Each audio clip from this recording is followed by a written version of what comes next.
श्रीमद् भागवत पुराण षष्ठ स्कंद 15वां अध्याय। चित्रकेतु को अंगिरा और नारद जी का उपदेश। श्री सुखदेव जी कहते हैं, परीक्षित, राजा चित्रकेतु शोकग्रस्त होकर मुर्दे के समान अपने मृत पुत्र के पास ही पड़े हुए थे। अब महर्षि अंगिरा और देव ऋषि नारद उन्हें सुंदर सुंदर उक्तियों से समझाने लगे। उन्होंने कहा, राजेंद्र, जिसके लिए तुम इतना शोक कर रहे हो, वह बालक इस जन्म और पहले के जन्मों में तुम्हारा कौन था? उसके तुम कौन थे और अगले जन्मों में भी उसके साथ तुम्हारा क्या संबंध रहेगा? जैसे जल के वेग से बालू के कण एक दूसरे से जुड़ते और बिछुड़ते रहते हैं, वैसे ही समय के प्रभाव में प्राणियों का भी मिलन और बिछोह होता रहता है। राजन, जैसे कुछ बीजों से दूसरे बीज उत्पन्न होते हैं और नष्ट हो जाते हैं, वैसे ही भगवान की माया से प्रेरित होकर प्राणियों से अन्य प्राणी उत्पन्न होते हैं और नष्ट हो जाते हैं। राजन, हम तुम और हम लोगों के साथ इस जगत में जितने भी चराचर प्राणी वर्तमान हैं, वे सब अपने जन्म के पहले नहीं थे, मृत्यु के पश्चात नहीं रहेंगे। इससे सिद्ध है कि इस समय भी उनका अस्तित्व नहीं है, क्योंकि सत्य वस्तु तो सब समय एक सी रहती है। भगवान ही समस्त प्राणियों के अधिपति हैं। उनमें जन्म मृत्यु आदि विकार बिल्कुल नहीं है। उन्हें न किसी की इच्छा है और न उपेक्षा। वे अपने अपने परतंत्र प्राणियों की सृष्टि कर लेते हैं और उनके द्वारा अन्य प्राणियों की रचना, पालन और संहार करते हैं। ठीक वैसे ही जैसे बच्चे घर घरौंदे खेल खिलौने बनाकर बिगाड़ते रहते हैं। परीक्षित, जैसे एक बीज से दूसरा बीज उत्पन्न होता है, वैसे ही पिता की देह द्वारा माता की देह से पुत्र की देह उत्पन्न होती है। माता पिता और पुत्र जीव के रूप में देही हैं और बाह्य रूप से केवल सृष्टि। उनमें देही जीव घट आदि कार्यों में पृथ्वी के समान नित्य है। राजन, जैसे एक ही मृत्तिका का रूप वस्तु में घटत्व आदि जाति और घट आदि व्यक्तियों का विभाग केवल कल्पना मात्र है, उसी प्रकार यह देही और देह का विभाग भी अनादि एवं अविद्या कल्पित है। श्री सुखदेव जी कहते हैं कि राजन, जब महर्षि अंगिरा और देव ऋषि नारद ने इस प्रकार राजा चित्रकेतु को समझाया बुझाया, उन्होंने कुछ धीरज धारण करके शोक से मुरझाए हुए मुख को हाथ से पोंछा और उनसे कहा। राजा चित्रकेतु बोले, आप दोनों परम ज्ञानवान और महान जान पड़ते हैं। अब तब अपने को अवधूत वेश में छिपाकर यहाँ आए हैं। कृपा करके बतलाइए कि आप लोग कौन हैं। मैं जानता हूँ कि बहुत से भगवान के प्यारे ब्रह्मवेत्ता मेरे जैसे विषय सक्त प्राणियों को उपदेश करने के लिए उन्मत्त का सवेश बनाकर पृथ्वी पर स्वच्छंद विचरण करते हैं।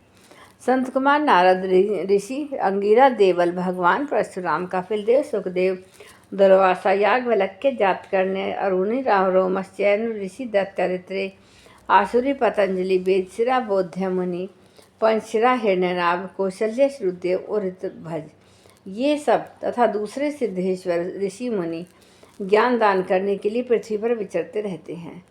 स्वामियों में मैं विषय भोगों में फंसा हुआ मंद बुद्धि ग्राम्य पशु हूँ और अज्ञान के घोर अंधकार में डूब रहा हूँ। आप लोग मुझे ज्ञान की ज्योति से प्रकाश के केंद्र में लाइए। महर्षि अंगिरा ने कहा कि राजन, जिस समय तुम पुत्र के लिए बहुत लालायित थे, तब मैंने ही तुम्हें पुत्र दिया था। मैं अंगिरा हूँ। ये जो तुम्हारे सामने खड़े हैं, स्वयं ब्रह्मा जी के पुत्र सर्व समर्थ देव ऋषि नारद हैं। जब हम लोगों ने देखा कि तुम पुत्र शोक के कारण बहुत ही घने अंधकार में डूब रहे हो, तब सोचा कि तुम भगवान के भक्त हो, शोक करने योग्य नहीं हो, अतः तुम पर अनुग्रह करने के लिए ही हम दोनों यहाँ आए हैं। राजन, सच्ची बात तो यह है कि जो भगवान और ब्राह्मणों का भक्त है, उसे किसी अवस्था में भी शोक नहीं होना चाहिए। जिस समय पहले मैं तुम्हारे घर आया था, उस समय मैं तुम्हें परम ज्ञान का उपदेश देता, परंतु मैंने देखा कि अभी तो तुम्हारे हृदय में पुत्र की उत्कंठ लालसा है, इसलिए उस समय तुम्हें ज्ञान न देकर मैंने पुत्र ही दिया। अब तुम स्वयं ही अनुभव कर रहे हो।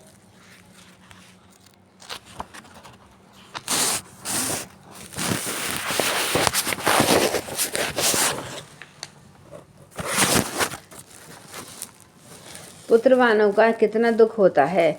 यही बात है कि घर, धन, विविध प्रकार के ऐश्वर्य, संपत्तियां, शब्द रूप, रस रूप आदि विषय, राज वैभव, पृथ्वी, राज्य, सेना, खजाना, सेवक, अमात्य, सगे संबंधी, इष्ट देव सबके लिए है, क्योंकि वे सब के सब अनित्य है। सूरसेन सभी ये सभी शोक, मोह, भय और दुख के कारण मन के खेल खिलौने हैं, सर्वथा कल्पित और मिथ्या हैं, क्योंकि ये न होने पर भी दिखाई पड़ रहे हैं। यही कारण है कि ये एक क्षण दिखने पर भी दूसरे क्षण लुप्त हो जाते हैं। ये गंधर्व नगर स्वप्न, जादू, मनोरथ की वस्तुओं के समान सर्वथा सत्य है। जो लोग कर्म वासनाओं से प्रेरित होकर विषयों का चिंतन करते रहते हैं, उन्हीं का मन अनेक प्रकार के कर्मों की सृष्टि करता है। जीवात्मा यह देह जो पंचभूत, ज्ञानेंद्रिय और कर्मेंद्रिय का संघात है, जीव को विविध प्रकार के कलेश संताप देने वाली कही जाती है। इसलिए तुम अपने मन को स्वयं विषयों में भटकने से रोककर शांत करो, स्वस्थ करो और फिर उसे अपने मन के द्वारा अपने वास्तविक स्वरूपा पद को विचार करो तथा इस दैत्य ब्रह्म में नित्यत्व की बुद्धि छोड़कर परम शांति रूप परमात्मा में स्थित हो जाओ। देवर्षि नारद ने कहा, राजन, तुम एकाग्रचित से मुझे यह मंत्रोपनिषद ग्रहण करो। इसे धारण करने से 7 रात में ही तुम्हें भगवान सहस्र का दर्शन होगा। नरेंद्र, प्राचीन काल में भगवान शंकर आदि ने संकर्षण देव के ही चरण कमलों का आश्रय किया था। इससे पहले दैत्य ब्रह्म का परित्याग कर दिया है। उनकी उस महिमा को प्राप्त हुई जिससे बढ़कर तो कोई है ही नहीं, समान नहीं है। तुम भी बहुत शीघ्र ही भगवान के उसी परम पद को प्राप्त हो जाओगे। जय गुरुदेव, जय गायत्री माता। इसमें तो ऐसा नशा है कि मैं ही पढ़ती पढ़ती लुढ़कने को हो रही हूँ।